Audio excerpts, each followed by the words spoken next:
Hello world, my name is Tim, and I am here to jump on the bandwagon of these videos of such and such profession reacts to such and such profession in movies and TV. My profession for 12 years was a Spanish interpreter, specifically in a hospital here in Indianapolis. And I did a little looking, and I haven't seen any other videos on YouTube about interpreters reacting to scenes of interpreting in movies and TV. I had wanted to do something like this for a long time, but thought that there really weren't many examples of interpreting in movies and television. But then I started thinking about it, and there are like tons. Some of them are really brief and you don't think about it, yeah, there are a lot. So in these videos, I'm gonna be going over bad examples of interpreting, good examples of interpreting, and what makes them bad or good. So hopefully, in addition to being hopefully mildly entertaining, it will also be mildly educational. So yeah, this first video that I have selected is from a movie that pretty much everyone's seen, and maybe one of the most famous interpreters of all time in movie and TV, and that is C-3PO from the Star Wars universe. So this scene is C-3PO interpreting between Jabba the Hutt and Princess Leia dressed as a bounty hunter. I actually one time, I used to know the name of the bounty hunter that she was impersonating. I don't remember that anymore. So let's watch this video and discuss the different aspects about it. I've seen every single one of the clips that I'll be presenting here. I've seen before, so I'm not gonna like pretend and act like I haven't seen it yet and act surprised or laugh at stuff. I mean, if it's funny, I'll laugh, but I'll be real with you guys.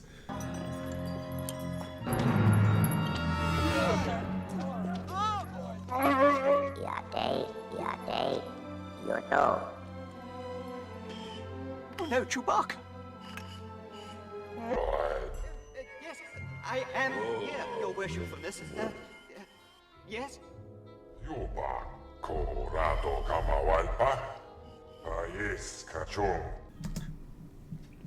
So the very first thing that I will say is this is an example of a situation that an interpreter should not ever really be confronted with, and that is interpreting, especially in this sort of situation, for somebody that you know. Interpreting for friends and family is never a good idea because it can affect your... it can compromise your ability to interpret fairly and accurately if you have something personally on the line. So that's a minor thing, but that would be inappropriate for the integrity of the interpretation.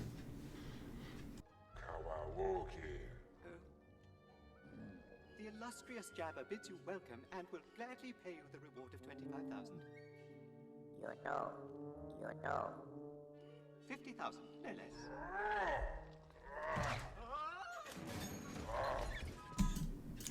So another couple things. So much information. If for interpreters, that's not surprising information. For people that don't interpret, it might be. So C-3PO here is incorrectly speaking in the third person about Jabba instead of speaking in the first person, kind of almost pretending that he is Jabba, but saying exactly what Jabba says.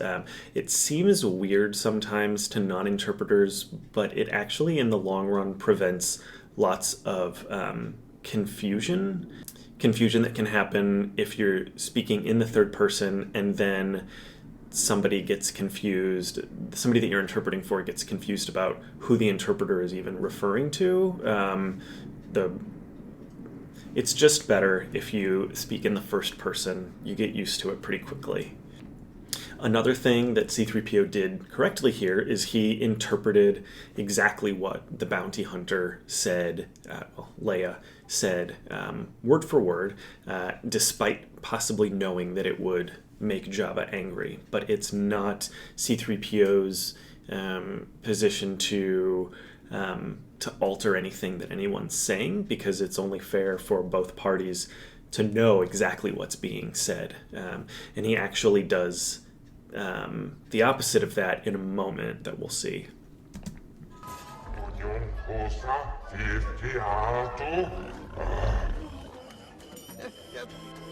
What did I say?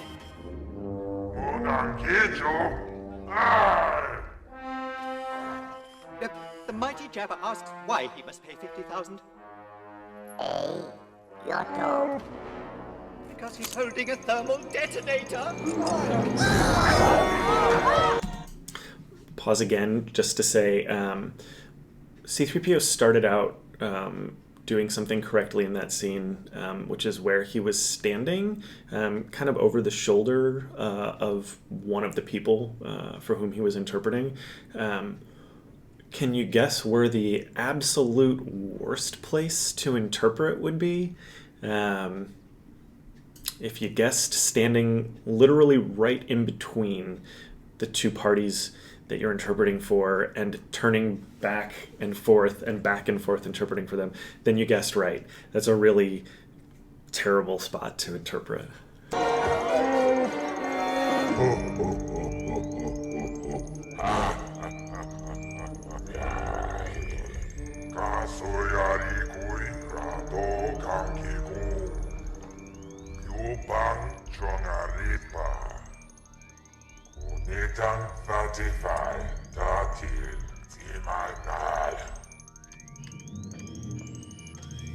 Jabba offers a sum of 35, and I do suggest you take it. So a missed opportunity here by C-3PO is the whole thing that Jabba said about this bounty hunter is my time. This bounty hunter is my kind of scum, fearless and inventive, and then he offers a sum. C-3PO skips that part and just says the offer. The missed opportunity is, first off, he should be saying exactly what Jabba said. But secondly, it was an opportunity to bridge the relationship between these two people. Jabba's actually lauding the bounty hunter for his qualities.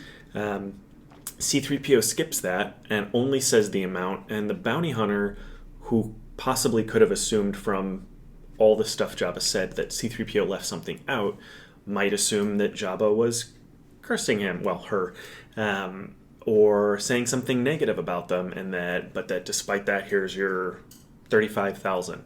So that was a missed opportunity to potentially improve the relationship between these two people, but without compromising the integrity of the interpretation. He would have only been saying what Jabba actually said.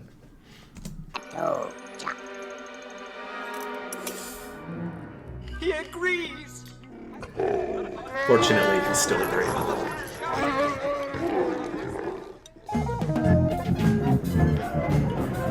So, in summary, good things that C-3PO did. He at times used first person, speaking directly in the exact same language that the person, or in the exact same wordage that the person was using. He interpreted things accurately, even when he knew that it might anger a person. Some of the bad stuff that he did, he stood right in between people. Sometimes he used the third person. And then another one that I forgot to mention in the moment is he inserted his opinion when he said the Jabba offers 35,000, and I do hope you take it. Interpreter doesn't need to be expressing their hopes or opinions or anything while they're interpreting. So this next video is from a Comedy Central TV show that I watched a couple episodes. It's called Alternatino. This one is specifically, it's called The World's Worst Translator. That's a good opportunity to bring up the difference between, or the generally accepted difference by definition between interpreting and translating.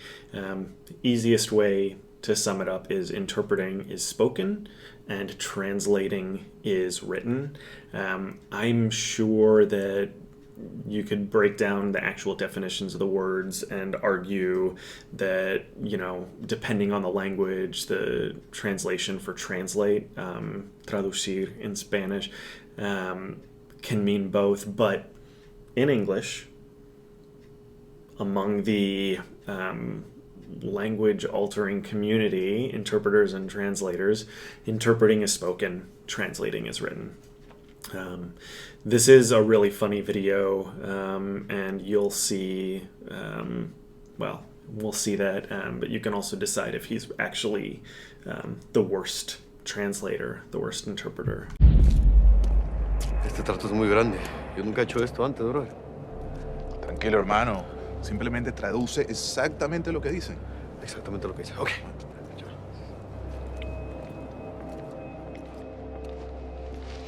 El jefe will see you now. Come with me.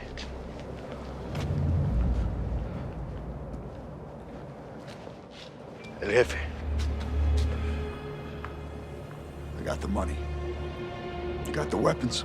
If you want to talk to him, you talk to me. Oh, you're the translator. Ah, tú eres el traductor. No, tú eres el traductor.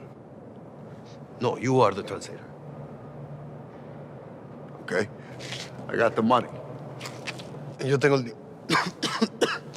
Ay, perdón. No te escuché, tosiste. I didn't hear you, you coughed. No, I didn't. I didn't cough. You coughed. No, yo no tosí, tú tosiste. Deja de decir que yo tosí. Stop saying that I coughed. You coughed when you spoke to El Jefe. Tú tosiste cuando hablaste con el jefe. ¿De qué estás hablando, traductor? Ah, translator, what are you talking about? Can I try talking to him alone? ¿Puedo hablar con él a solas? So obviously the simple mistake here is that he's it's kind of difficult to even describe what exactly the mistake is here. He's obviously interpreting things when they're talking directly to the interpreter, and he's interpreting that back to the other people. All of this can actually be cleared up with what, at least in medical interpreting, we call a pre-session, and that is before going into the room where the patient is, you stop the provider, whether it's a doctor or a nurse or a social worker, whatever, and you just give them a brief explanation of how the interpreting is going to work. Pre-sessions usually go something like, my name is Tim, I am the interpreter, I'm going to interpret everything that's said in the room exactly how it's said. If you could, please speak in shorter sentences, speak directly to the patient, don't speak to me, something along those lines. I didn't usually do my pre-session just because at least from the provider side, I worked in the hospital for so long, and our hospital is so used to using interpreters. They knew. Some doctors still refuse to look at the patient and whatnot, but they knew they were supposed to. So that's the pre-session, and that would prevent a lot of what's happening here. The other thing is, in the moments when they're speaking directly to the interpreter, and we don't like that. And if you're doing your job correctly, people won't really have to speak to the interpreter. If you recognize, though, as an interpreter, that there is miscommunication, that something you're saying isn't being understood, or that there's confusion between these two people, at least in medical interpreting, you would stop the interpretation, raise your hand. You would possibly, maybe starting in English, you would say, as the interpreter, I need to stop because there's some confusion here, and then I would look to the patient and say, disculpe, tenemos que esperar un momentito porque hay poquito de confusión, tenemos que aclarar algo, and then continue, and then explain, you just talk directly to the patient, and then I will interpret to the patient, y tú tienes que hablar directamente a la enfermera, y yo voy a interpretar exactamente lo que estás diciendo. That should clear this up. But this guy also, as he said in the beginning, is the first time he's done this. That is another reason why we why we should always use professional interpreters and not family or friends, if it's available. So obviously the interpreter here is not recognizing when he's being spoken to directly, or he is recognizing it and he's still choosing to interpret it. The whole skit is funny, but for the sake of not having a whole lot more to discuss, I'm just gonna move on. But you should check that out, and some of the other videos are really funny, so check them out too. They don't pay me to advertise. So in summary, if you're speaking with if you're interpreting for people that aren't used to using interpreters, explain what's happening beforehand. Explain how the session is going to go.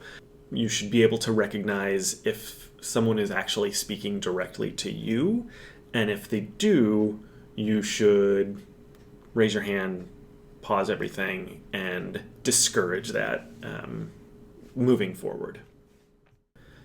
So the next clip, which I think will be the last for this video, there's so many more to do later on, but this will be the last one because it's a really loaded one. The setup, this is from Lost in Translation, and the setup is Bill Murray plays an actor who is in Japan and helping to advertise Suntory whiskey, and he's here filming a commercial, and he has an interpreter who's helping very poorly to interpret between him and the director. So let's watch. Mr. ボブさん、あなたは書斎にゆっくりと座っています。そしてテーブルの上にはサントリーウイスキーがあります。わかりますね？感情を込めてゆっくりとカメラを見て優しく、そしてあなたの古い友達に会うように。So, the first thing I can obviously say is, in this situation, the interpreter should already be going.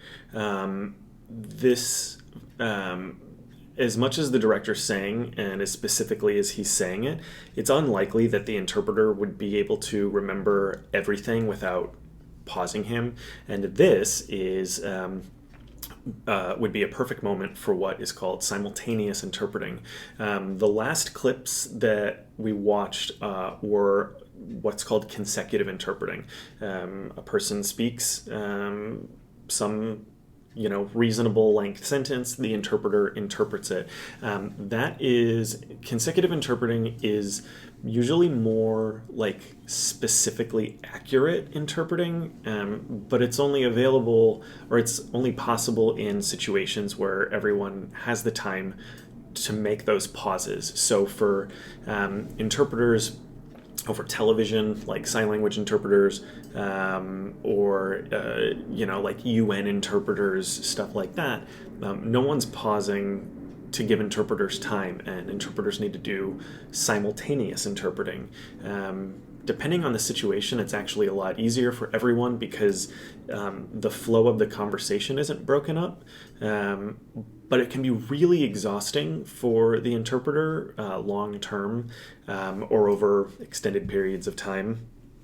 But this for sure is a situation where the director here obviously has he's choosing his words very, very deliberately, and the interpreter wouldn't want to stop him to do that. So all she has to do is just crouch down at Bill Murray's side and quietly, she doesn't have to break the director's concentration, but quietly interpret what the director's saying so Bill Murray understands. Because backing up just a little bit. 書斎にゆっくりと座っています。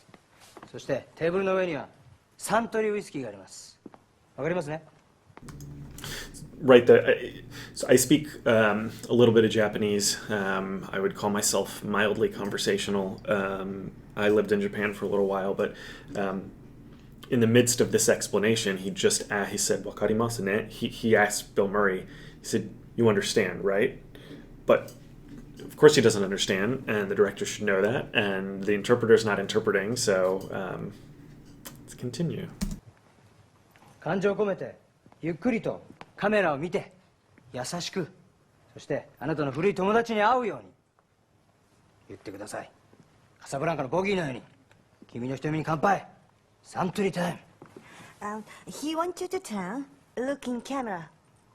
Okay? That's all he said? Yes. Turn to camera. Again, watch this movie if you haven't seen it. Hilarious movie. Well done. Obviously, he said so much more. This is the worst interpreter of everything that's been done. I don't remember her role. She works for the company, if I recall, or maybe the advertising agency. Well, I guess that is the company. I don't know that she's actually an interpreter. Again, could be another example of someone. She just got picked because she spoke the most English of all the people in the group. But the director said so much more. He's giving specific instructions, but also he's giving physical instructions. He's saying that the whiskey's sitting on the table and you're sitting there, and you're gonna pick up the whiskey slowly, and you're gonna look at the camera like you're meeting an old friend, or you've seen an old friend, and she's obviously not interpreting any of that, and as a result, Bill Murray is not gonna be able to give the director what he wants.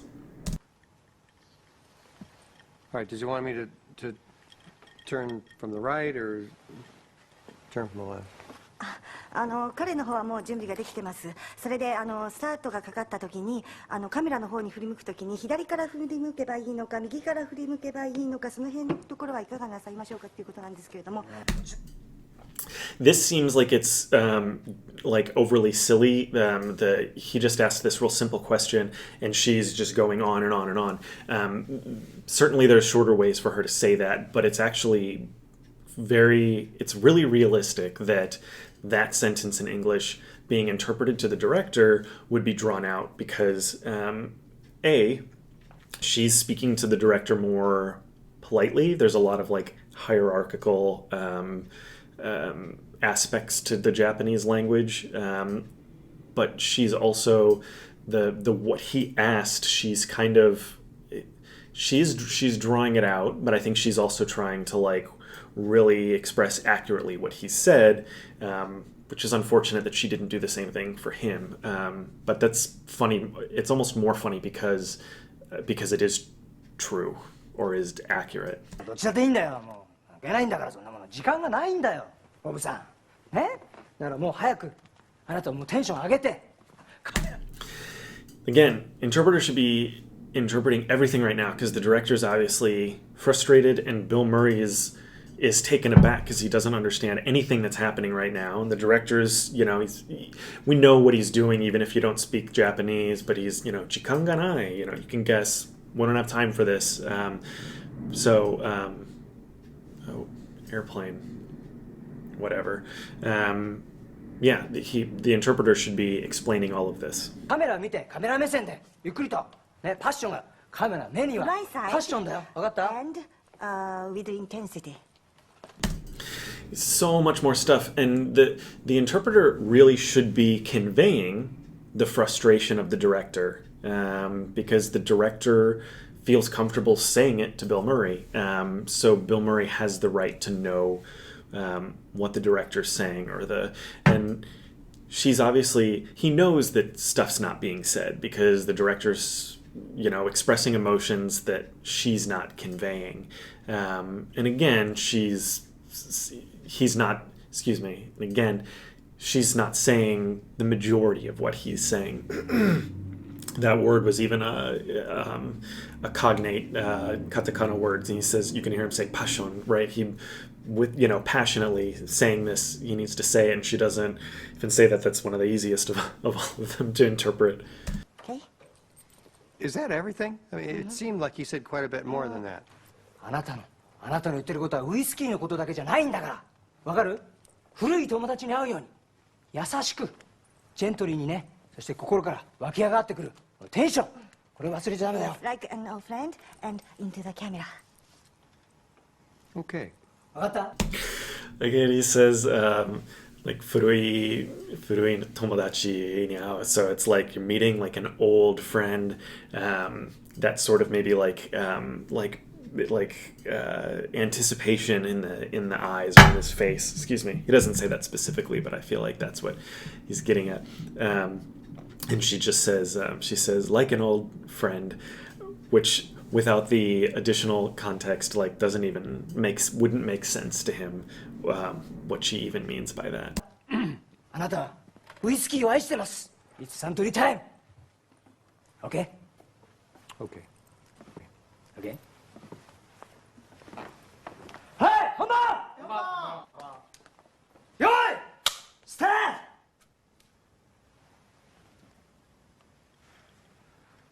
For relaxing times, make it Suntory time. カットカットカットカットカット本当に分かってんなんだとぼけちゃって。これはサントリーの響きだよ。高いんだからサントリーの中で一番。もっと高級な気持ちでね、日常的なお酒じゃないんだよ。 Could you do it slower? 最高な気持ちで。 More intensity. She's not saying anything that he's saying, and I don't. That's probably the segment I understand the least. But one of the things that he's saying is right. It's takai. It's expensive. This is like the #1 brand. He's really like talking about how he should be treating this whiskey. My interpretation of what he's saying is that he should be holding this whiskey and treating it with like the respect that it deserves.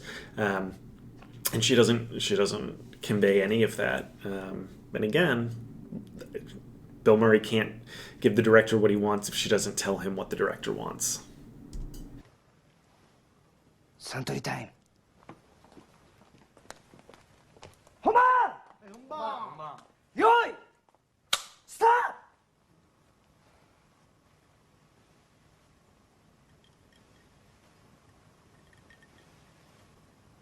For relaxing times, make it Suntory time. カットカットカットカット！頼むよ。 Bill Murray's amazing. See this movie if you haven't seen it.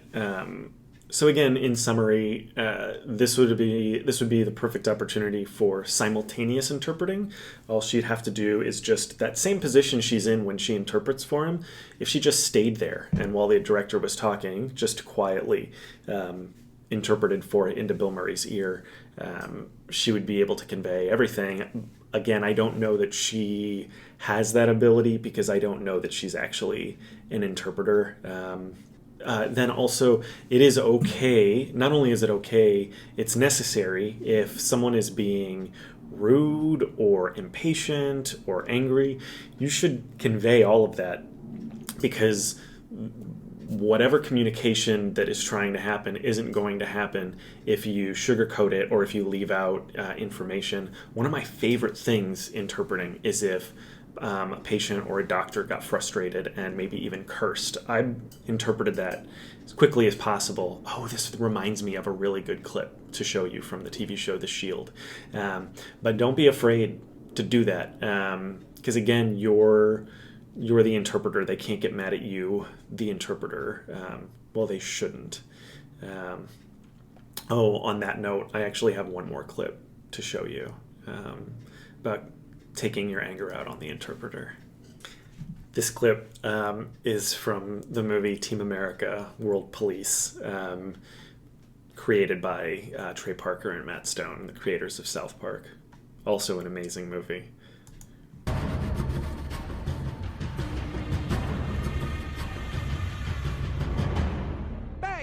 Our dear leader, Kim Jong-il, says the weapons of mass destruction you requested are ready for you to take. I am still in the process of recruiting and training new terrorists for the attack. We take weapons later.